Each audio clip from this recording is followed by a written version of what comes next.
Baiklah, Assalamualaikum warahmatullahi wabarakatuh. Perkenalkan, saya Muhammad Ilham Syahputra dengan NPM C1C024155 dari kelas 2C. Di sini saya akan menjelaskan materi tentang Kombis, komunikasi bisnis, dan mind mapping.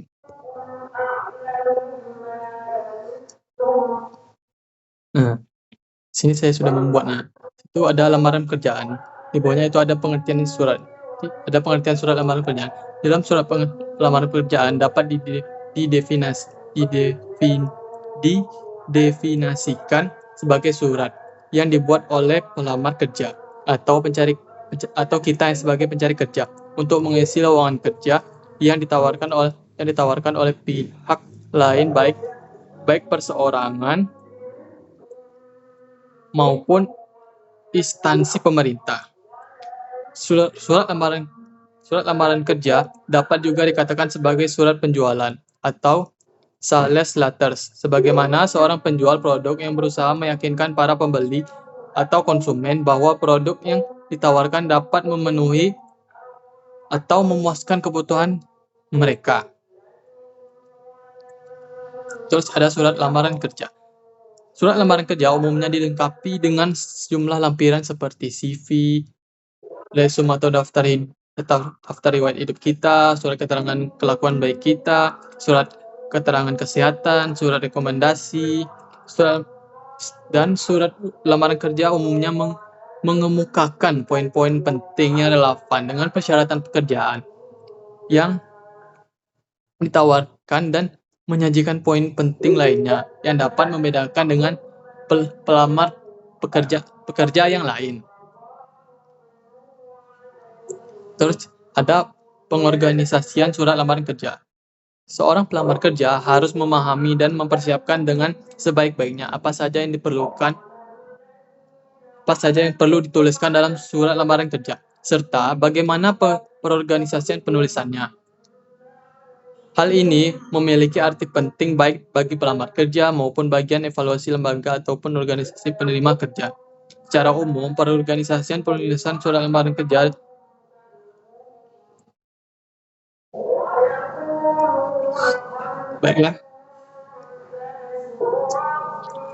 Baiklah, selanjutnya yaitu ada wawancara kerja. Arti penting wawancara kerja yaitu wawancara kerja merupakan tahap penting dalam seleksi calon karyawan yang bertujuan untuk menilai kelayakan pelamar. Selain menyiapkan dokumen seperti resume dan surat lamaran, pelamar juga harus mempersiapkan diri dengan baik agar dapat memberikan kesan positif kepada pewawancara. Terus ada persiapan wawancara kerja. Hal yang sebaiknya kita lakukan dalam wawancara kerja yaitu persiapkan diri dengan sebaik-baiknya. Kita pelajari profil perusahaan dan posisi yang akan kita lamar.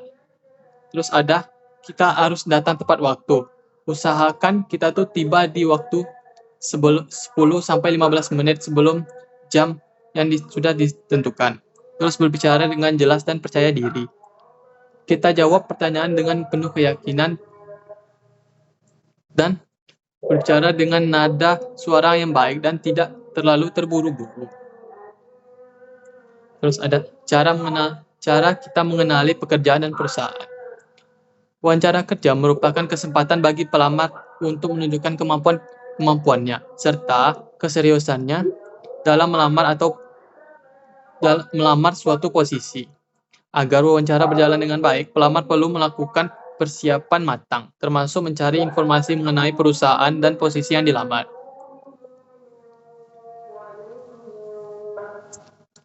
Terus di situ ada teks negosiasi. Pengertian dari teks negosiasi adalah proses sosial di mana dua pihak atau lebih dengan kepentingan yang berbeda berusaha untuk mencapai kesepakatan yang saling menguntungkan.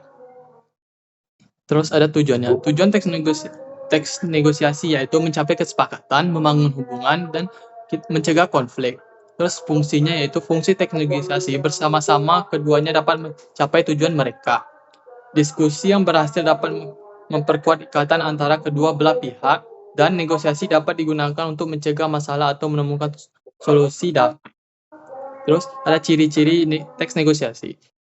Ciri-ciri teks negosiasi dapat membedakan dari jenis tulisan lainnya, sifat dinamis, dan partisipatif dari proses negosiasi itu sendiri. Tercermin dari ciri-ciri berikut ini, yaitu adanya dua belah pihak atau lebih, terus ada tujuan atau mencapai kesepakatan, ada terdapat tawar menawar, adanya kompromi, bahasa yang digunakan, fokus pada kepentingan bersama. Terus yaitu ada struktur teks organisasi.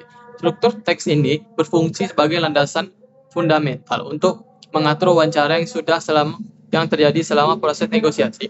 Kerangka kerja ini membantu memastikan negosiasi berjalan maju dan semua isu terkait dibahas, seperti orientasi, pengajuan atau permintaan, penawaran, persetujuan atau penutup. Terus ada strateginya. Strategi negosiasi dalam metode yang digunakan untuk mencapai hasil yang diinginkan dari organisasi. Keadaan, ada tujuan, dan pihak-pihak yang terlibat dalam negosiasi semuanya berperan penting dalam menentukan tindakan yang terbaik. Seperti strategi kompetitif, strategi kooperatif, strategi kompromi, strategi menghindar, dan strategi kolaboratif. Terus ada laporan dan presentasi bisnis. Tujuan presentasi bisnis yaitu menginformasikan pesan-pesan bisnis kepada audiens, menyentuh emosi audiens, menghibur audiens, memotivasi audiens untuk bertindak. Terus ada persiapan presentasi bisnis. Persiapan untuk presentasi bisnis mencakup beberapa hal berikut ini, yaitu ada penguasaan terhadap topik atau materi, penguasaan berbagai alat bantu presentasi dengan baik, analisis audiens, analisis lingkungan lokasi atau tempat presentasi. Terus ada alat bantu presentasi bisnis. Sarana yang digunakan untuk membantu penyampaian materi agar lebih jelas, menarik, dan mudah dipahami dalam presentasi bisnis. Ada tujuannya, yaitu meningkatkan pemahaman audiens, membantu visualisasi ide, membuat presentasi lebih interaktif. Terus ada jenis-jenis bantu presentasi, yaitu ada papan tulis atau blackboard dan whiteboard. Terus ada flip chart, ada transportasi overhead projector atau OHP, papan tulis elektronik, video caster record atau panel LCD, dan alat presentasi modern. Terus ada laporan singkat.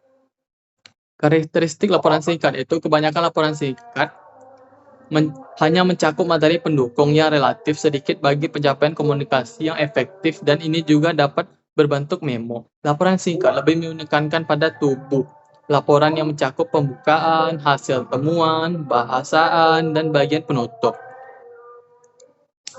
Terus ada unsur atau elemen pentingnya, yaitu ada gaya penulisan pribadi yang menggunakan penulisan orang pertama atau yang kedua. Terus ada grafik untuk lebih menekan penulisan, judul dan subjudul, dan format atau memo atau surat. Terus ada membuat laporan bisnis dengan baik. Laporan bisnis merupakan alat manajemen yang sangat penting dalam suatu organisasi. Tujuannya mengembangkan suatu laporan adalah membuat informasi sejelas mungkin dan memberikan yang ingin diketahui tanpa kurang dan lebih. Meskipun suatu laporan memiliki berbagai variasi atau jenis, paling tidak harus memiliki 3 hal, yaitu ada informasi akurat, isinya menunjukkan pertimbangan penulisan yang baik, dan format, gaya, dan organisasinya sesuai dengan kebutuhan pembaca. Terus ada format, gaya, dan organisasi yang responsif. Sebelum menulis, kita harus memutuskan apakah akan menggunakan format surat, memo, atau manuskrip. Apakah menggunakan gaya informal atau informal. Dalam kaitannya dengan penentuan format dan gaya pembuatannya, ada beberapa pertanyaan berikut dapat digunakan sebagai alat bantu menentukan pilihan kita. Ya, yang pertama yaitu siapa yang berinisiatif membuat laporan. Yang kedua ada apa subjek yang harus dimasukkan dalam laporan. Yang ketiga ada kapan suatu laporan dibuat. Yang keempat, kemana laporan yang akan kita kirim. Yang kelima yaitu mengapa suatu laporan dibuat. Yang keenam, yang terakhir yaitu bagaimana sikap pembaca. Terus ada laporan formal. Mengembangkan struktur yang logis dalam laporan formal adalah langkah penting untuk memastikan laporan mudah dipahami dan efektif dalam menyampaikan informasi. Mulailah dengan melihat tujuan penelitian Anda secara menyeluruh untuk menentukan apakah Anda akan menggunakan kerangka informasional, analis, atau gabungan keduanya. Jika tujuan umumnya penelitiannya adalah memberikan informasi yang akan dinafsirkan orang lain, kerangka informasi lebih sesuai diterapkan meskipun beberapa bagian dari penelitian Anda perlu dianalisis untuk menekankannya atau fakta-fakta yang penting. Terus ada aturan pembagian. Dari aturan pembagian itu ada 4, yaitu ada memilih prinsip dasar pembagian, yaitu mengetahui penyebab setiap masalah yang timbul dan mengelompokkan masalah tersebut dengan 2 faktor, yaitu masalah yang timbul karena kesalahan manusia atau masalah yang timbul karena kegagalan mesin. Kedua, ada gunakan satu prinsip setiap pembagian laporan kedua subtopik.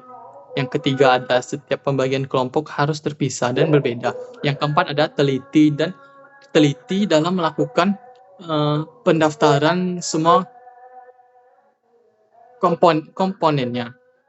Yaitu ada menyusun kerangka pembuka.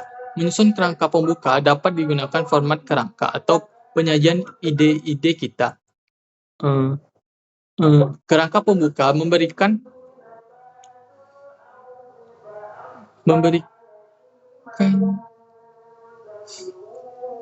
kesan dalam melakukan investigasi. Secara umum ada 2 sistem pembuatan kerangka, yaitu ada sistem alfanum, yang kedua ada sistem desimal. Terus ada menyusun rencana kerja. Menyusun rencana kerja untuk kepentingan sendiri, rencana tersebut relatif informasi berisi daftar sederhana mengenai langkah-langkah perencanaan, estimasi urutan dan waktu, serta sejumlah sumber informasi yang Anda gunakan. Rencana kerja akan lebih rinci karena hal itu. Terus ada teknologi dan komunikasi. Perkembangan teknologi dalam komunikasi bisnis, yaitu komunikasi bisnis dilakukan melalui surat, telepon, dan tatap muka. Perkembangan teknologi membawa komunikasi ke ranah digital melalui email, video conference, dan media sosial. Terus ada manfaat teknologi dalam komunikasi bisnis. Manfaatnya yaitu ada 4, yaitu ada efisiensi waktu dan biaya, yaitu mengurangi biaya perjalanan dan mempercepat komunikasi. Yang kedua yaitu kemudahan akses informasi, yaitu data dapat diakses kapan saja dan dari mana saja. Ketiga, ada peningkatan kolaborasi, yaitu memungkinkan kerja tim secara remote dan fleksibel. Yang keempat, ada peluang pasar global. Bisnis dapat menjangkau pelanggan di berbagai negara dengan lebih mudah. Itu ada tantangan implementasi teknologi dalam komunikasi. Ada 8, yaitu ada 4, yaitu ada 1, keamanan data dan privasi, yang kedua ada kesenjangan digital, yang ketiga adaptasi terhadap perubahan, yang keempat gangguan dalam komunikasi internasional. Terus ada strategi mengoptimalkan teknologi dalam komunikasi. Ada 4 juga, yaitu ada pelatihan dan pengembangan karyawan, kebijakan keamanan informasi, yang ketiga ada pemilihan platform yang tepat, yang keempat ada evaluasi dan adaptasi terhadap tren teknologi. Baiklah, sekian dari saya. Terima kasih. Wassalamualaikum warahmatullahi wabarakatuh.